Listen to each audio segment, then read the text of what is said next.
Hello everyone, it's Amy from Seriously Sweet and Cookie Snack Attack. How are y'all doing tonight? I'm just going to share this to a couple of places real quick. We're going to finish up part 2 of our fondant floral bits that we started working on earlier. Just going to show you a few quick tricks with that, and then we'll pop off so everybody can have dinner or lunch or whatever you eat at this time of the day where you live. And then I'll see you back here at 7 o'clock tonight for part 2 of our tutorial Tuesday. And we're going to be doing this cool nutcracker tonight. And I think we're, I just checked, it shows we're broadcasting in all the regular places. So I think everybody should be able to see us just fine. Say hello as you're coming on. Let me get rid of this real quick. Hey, y'all, how are you? Let's see. Hey, Camille, how are you? And I think Kat is here, and I think Miss Sandra's here. How are y'all doing? Everybody doing okay? All right, so let's take a quick look. I got these cool new tools in. If you don't have them, don't buy them. Yes, there's a reason why you shouldn't buy them. Working on the set of these for your kits, but these are these nice, heavily weighted metal fondant tools. And so you can see they're all various sizes of circles at the end. They're primarily for doing, let me show you this. So you see they're graduated sizes on both ends, and they're weighted. So you don't have to put a lot of arm pressure into creating florals. So we're going to use these tonight. I'm going to show you this little trick. This is from one of our cookie kits that we sold recently, a 2-piece fondant or foam mat that you use for doing fondant flowers, gum paste flowers. And I've wrapped mine. I went over it in the cookie kit. You have to have me muted. It's okay that you have me muted. So I covered mine with press and seal because they are actual foam mats. Hey, Miss Karen, how are you? So they're covered with the sticky part towards the foam because it just gives you a little bit of a bed that you can work on so you don't break your fondant or gum paste pieces. So for the purposes of this demo, we're going to use this little thin one because I don't need a lot of room to do this. But this is one of the cutouts. Oh, you were watching the bow experiment, Kat? That's hilarious. So we're going to finish that up tonight too, right before the nutcracker. Hey, Jada. Jada, I missed you. I haven't seen you in forever. Hopefully I'll see you soon. So this is from a little bit of work done to this piece that I've let crust over. Made this super cute. Let me see if I can get it situated and then lift it up. Made this super, super cute little floral cluster, which is really fun because if you do this in the right color green and then do a little dry dusting, this can actually look like a succulent.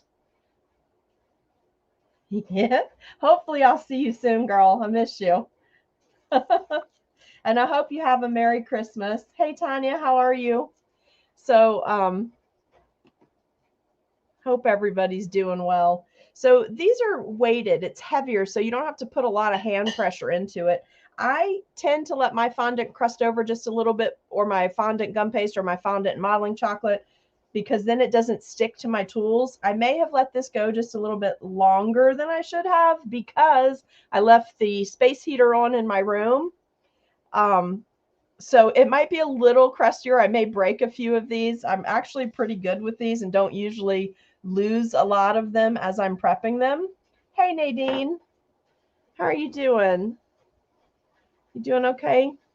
And I promise I'll reboot my whole system before the 7 o'clock live stream tonight because it seems to have just a tiny bit of a lag in it. And I can't tell if it's my computer that has the lag or if it's StreamYard. So we'll see what happens. But let's just try this out. So typically what I do is I start with a ball where you can just barely see the edges. That's how I pick what size to work with. I just want to barely see those outside edges. And then I'm literally, hey, Nicole, how are you? I'm just spinning this around this on this little fondant piece. And it's not, it slides too much on my little mat. So if it does, if that happens to you, just take it off and start it on top of your parchment first.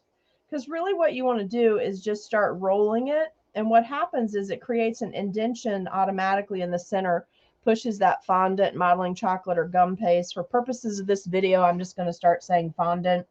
Even though this is a fondant modeling chocolate, it'll just make it easier. So I'm just kind of working in that center and pushing those tips out a little bit.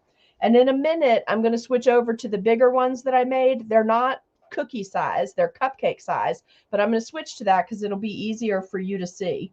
And then I'm going to upgrade the size of the ball that I'm working with. Now that I've got this, and I just want to keep spinning it just a little. Just spinning the ball on top of the flower. The flower itself starts to spin underneath here, which is kind of fun. And I'm going to pick this up, and I'm going to take the smaller ball tip that I have and just hold it in place for a second, kind of push down in the center. You can see the petals start to raise up. So you could do it just like this to create a daisy or just a multi-petal flower, and glue in like a little sugar pearl here if you wanted to keep the decoration super simple. But you know, we go extra. So you saw the easy thing you could do. I like to make multiple layers. Sometimes I use these for making cupcake toppers too. Not these itty bitty ones, but the next size up. So now I've just pushed those petals together and I'm rolling a point in my hand so that it looks like it has a stem. And I'm just going to hold that by the little bouquet stem. And then you see I made that cute little flower. You see that? So, and then I just set it to the side to dry. Before I attach it to the cookie though, I'll probably do a little bit of dry dusting with it to, because you've seen over the last couple of weeks, I've tried to make a real point of showing you when I do a little bit of painting or a little bit of dry dusting on something, how much dimension it gives the item you're working on. All right, so for purposes of the video, we're going to switch over to a larger flower. So I'm going to start with the larger fondant tool. And you see what's happening? Can you see under there? If you watch carefully, you can see I'm spinning the tool. The flower edges, petals are starting to curve up. Hey, how are you? Let's see, how are you doing? Let's see. I'm not sure who this is, but hello. It's good to see you today. Ah, Nadine, I cannot even believe that you finished all of that after you just been in the emergency room. So I'm going to keep rolling this ball. I'm just lightly moving it. I'm not really even putting any pressure downward on this. It's just that it's soft, so it's not going to crack my flower. And as I'm spinning counterclockwise, my flower begins to spin clockwise. So it's kind of interesting to me how that works. And then if I want my petals to be a little thinner, then I just start to rock it on each of the petals individually to thin those out before I put it together. And you can put multiples of these together. So let's go ahead and prep. Let's go ahead and prep 3 of these so we can make a large flower. This is more like how you would make a cupcake topper, but in theory, the same technique works on the smaller ones. You just have to be okay with putting them together, right? Like you have to be able to, your fingers can't be too big that you can't work and push them together and make multiple flowers go together. You just have to be able to work with that smaller medium in your hand, okay? So we're going to do the same thing to prep this one. My tool is spinning counterclockwise in my hand, which is causing the flower underneath it to spin clockwise. Okay, and now I'm just going to roll it outward. I don't want like super raggedy looking petals for these. Like on roses, I try to go as paper thin as I can get on the edges when I'm making roses. But for the demo, we don't really need to do that today. So let's just do a little more. There we go. Let's get one more of these ready to go. I'm again going counterclockwise motion, which causes my flower, if my fondant's crusted just right, it causes my flower to start spinning in a clockwise motion. Then I'm going to just tip this and work the edges out a little bit. There's lots of ways to do this, guys. This is not the only way. It's just what works for me. If you have a different system and it works better, please do that. Just practice with your mixed mediums because they make such beautiful cookies. And we have 3 holidays coming up where you can save yourself a lot of time but have super fancy cookies by just doing some prep work. All right, let's see what's going on here. All right, now I'm going to go to a slightly smaller ball, the next size down, and I'm just going to try to see. Now I've worked it so much that it's starting to stick to that ball, whereas this one is not. I can really freely work that metal ball in the center there. I'm going to make it a little bit thinner because when I put this together, I'm going to be putting it together almost cone shaped, each of these, and then put all 3 together to make my flower. So I'm going to hold a ball in the center just enough that I can squeeze it together, put my petals together, and make a little cone on the end, and then fluff these petals out a little bit. Now you could stop right here, trim off the bottom. This would be fine. But we're going to go ahead and do 3 of these. And we're using, I posted the link in the earlier video. It was $9.99, free shipping if you're a Prime member. But I posted the link that all of those fondant cutters I showed you earlier came together in. $9.99, and I think it was either 5 or 6 different sets of 3 to 4. So you see I'm just putting it together and then fanning out my petals. Now I like to let mine crust a little bit because of working with the tools, okay? But you can't let it crust so long that they're dry, otherwise you can't mold them at all. Do you know what I mean? You're not going to be able to put them together like what I'm doing right here to make multiple petals, form one flower. So this is a great way. If you've got weddings coming up, you need fancy cupcake toppers to go along with your cookie sets. All of these bits and pieces can be made ahead of time and then just be attached to your buttercream or cream cheese or fudge icing, whatever, or added to your cookies. So basically what I'm doing is just very carefully working the bottom of these 3 pieces where I made that little cone shape. I'm making sure that my cone shapes are all attached so that this is going to dry in a cluster. Whoop. All right, and then I'm going to use my smallest ball tool because my fingers are just really too large for these petals. Nadine, did you really? You had all of these? Oh, maybe they'll see this video and pass some of them back to you if they're not using it. But honestly, friend, you might want to just wait because when I do my massive organization or reorganization before our cookie retreat, I may find that I have lots of duplicates. Hey, Sally, you can definitely wait on these. It's just something I wanted to show everybody since we're going to be doing some of this stuff come springtime. So guys, I'm just literally using this ball tool to open up the petals so that when it dries, because they will become brittle, more brittle or crusted when it dries. The other thing I wanted to tell you is if you've waited a smidge too long, just have a little thing of edible glue like this. This is from Honey's. A little thing of edible glue in a precision tip bottle. And if you see they're separating, just barely touch the tip. Just put a little bit of liquid in there because really even water, just water on a paintbrush, if you have that off to the side, if your pieces start to separate, just that little bit of moisture is going to cause all that fondant to grip and attach. And then you're going to have this beautiful little flower. Isn't that pretty? Yes, you can pipe all this in royal icing. I know you're thinking, well, why don't I just do it in royal icing? So this is just a time-saving way that you can have some of your florals. Like I don't recommend doing your whole cookie like this, but it is a very handy use of time if you do these things ahead of time and have them ready to go.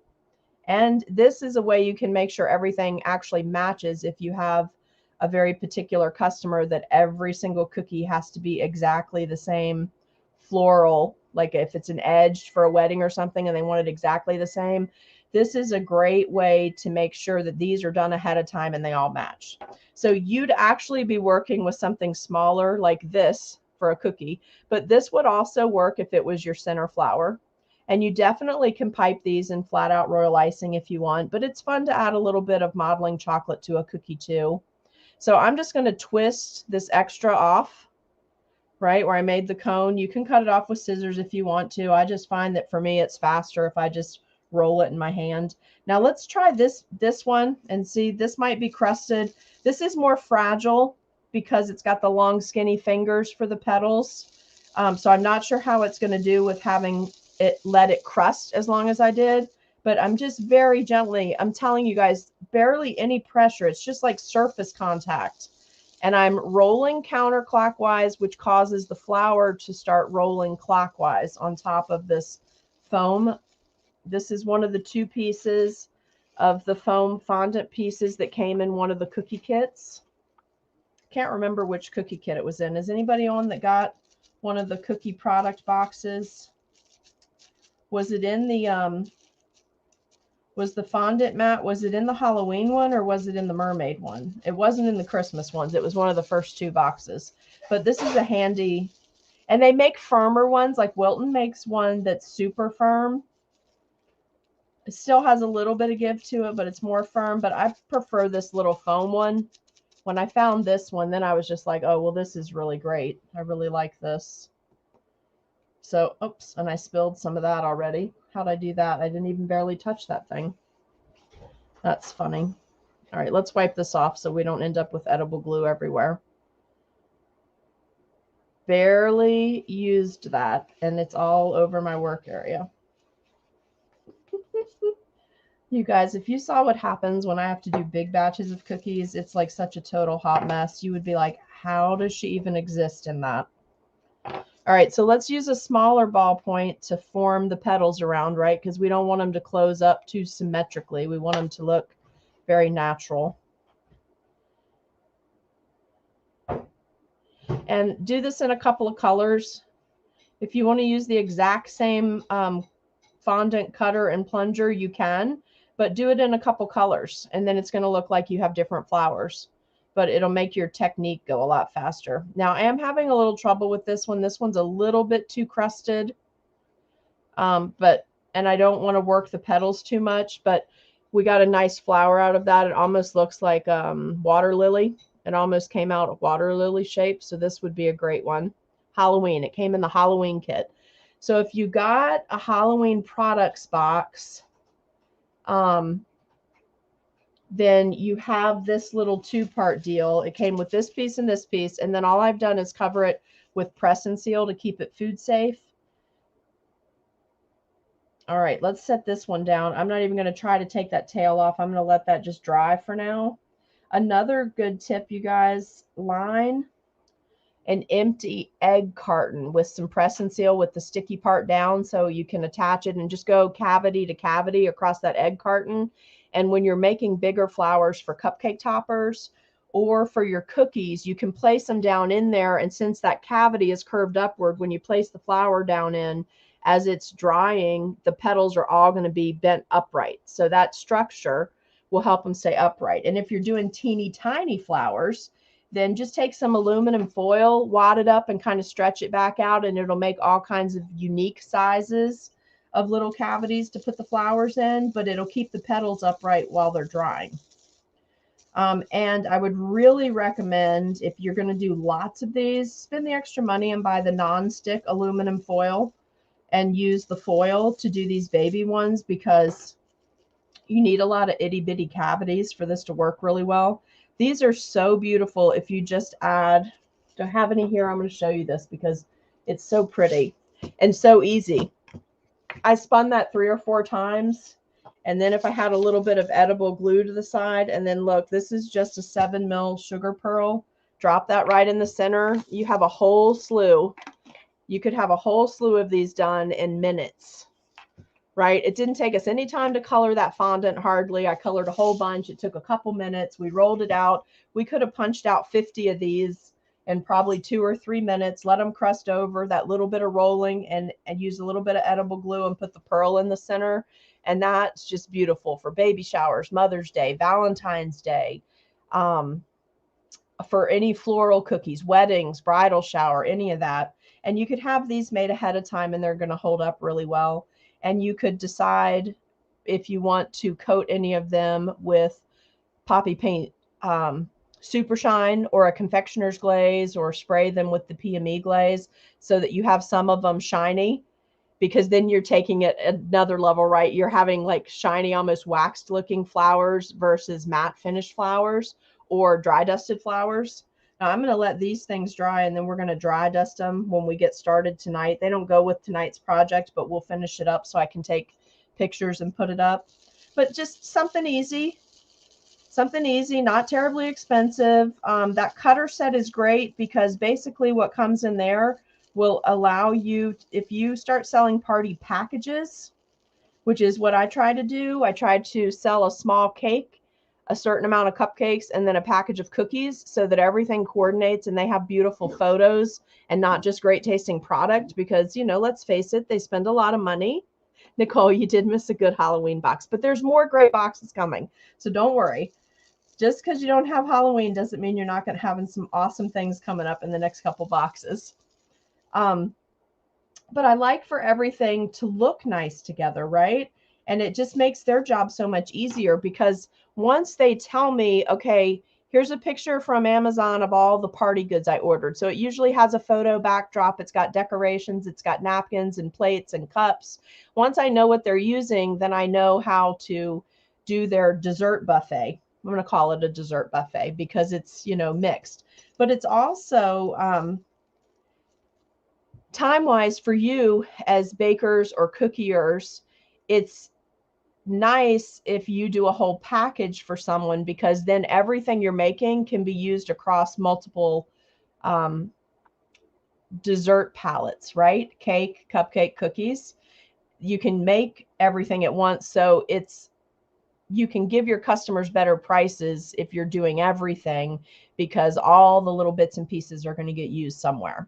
So, and it can increase your profitability, because if you're doing all the pieces, then you're not working for 6 different people that weekend. Maybe you're working for 3. Does that make sense? I hope that makes sense. So you have to find ways to work smarter, not harder, to where the customer still gets a great deal, but you're not going broke and providing the great deal, right? Got to make things where you're getting paid for your time, your expertise, and what you're creating for them. But, you know, let's face it, economy is tough these days. People need a break wherever they can catch one. But you can't work for free either. So you have to work smarter, not harder. Okay. So there's a couple of just cute little cookies. I'm going to do a couple more real quick and then we'll sign off. Anybody have any questions about this? And remember, don't buy these tools, because I almost have an agreed upon price for these where I can afford to put them in one of your upcoming kits. So don't buy them if you don't already own them. I mean, obviously you can buy them if you want to. I'm not your mother. I'm saying don't rush out to buy these in particular, because I am working to get them in one of your kits for the summer. So in case anyone is wondering, as far as kits that are coming up, we've got a Valentine kit that's going to release in January. Then after that, we have an Easter kit. Can't give you the date of release on that yet, because I still need to confirm a cake cookie show that I'm going to, a date for that. And then I'll know, I'll work our class in around that and then back the kit sale up from that. That's how I usually work those. And but what we have coming, just so you know, what we have coming is a Valentine kit and then an Easter kit. And then we have a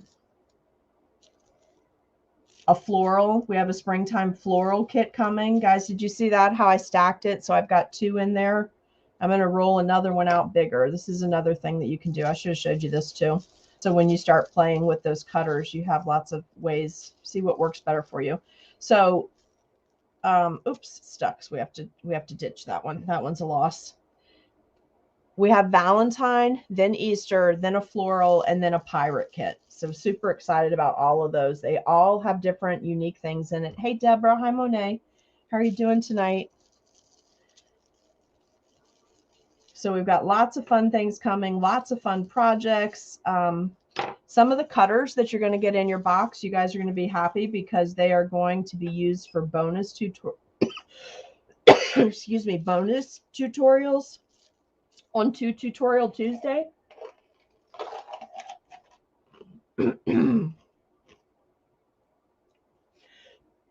Sorry about that. Okay, so now we have 3 pieces stacked, and I have this beautiful, look, I've got this beautiful little, almost looks like a rose, but watch, let me show you what happens if you were doing this on like a wedding flower, baby shower, little girl's baby shower. So you can get pink and blue stuff made up and use it all year long. Look. Let me see if the camera will focus because it's such a tiny object. It's still trying to focus on what's below it. Let me see. I feel like it's like I'm playing the operation game by trying to get it lined up with the camera. Let me see if it'll. Let's see. There we go. Do you see all the detail? Whoop, wrong way. Let's come back this way.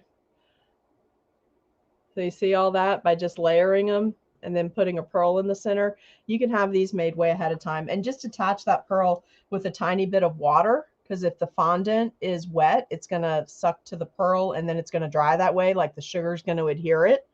Okay, so you can make this way ahead of time. Here's one we just did a few minutes ago.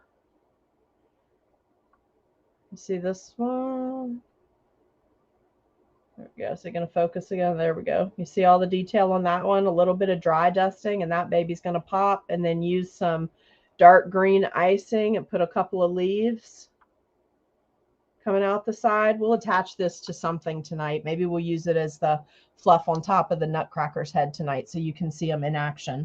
And then these extra pieces, they look crusty, but they're pretty fresh. So if you just rework it in your hands, it'll soften back up and you can use it again. So any of the little tails or any of the ones that you break, just roll them back in. See if you can rework it. And that way you can cut out some more and keep going, okay? Well, thank you for joining me for so many bonus tutorials today. It's been fun. It's some things I've been wanting to get completed so I could get them off the work table. And let me show you really quickly. I just want to put these tools off to the side and then show you what we're going to work on tonight. For the second part of Tutorial Tuesday, you'll want to come back. We're doing this awesome nutcracker. He's almost 12 inches tall. I think he's 11, just slightly over 11. So we'll be working on him tonight. We're going to sketch him and fill him in, and we're going to be using all these cool leftover Christmas colors that we remixed together the other day. Let me pull them in. So this is just extra bags of all the Christmas colors I had left over when everything was done for the store. And we pull them in here so you can see. You can use any color scheme you want tonight, but this is primarily what we're going to be using to make our nutcracker. And then we'll probably add on some fun things. So I'm probably going to stay more on the pastel side with him because I didn't get to do a pastel nutcracker this year since our Christmas sets.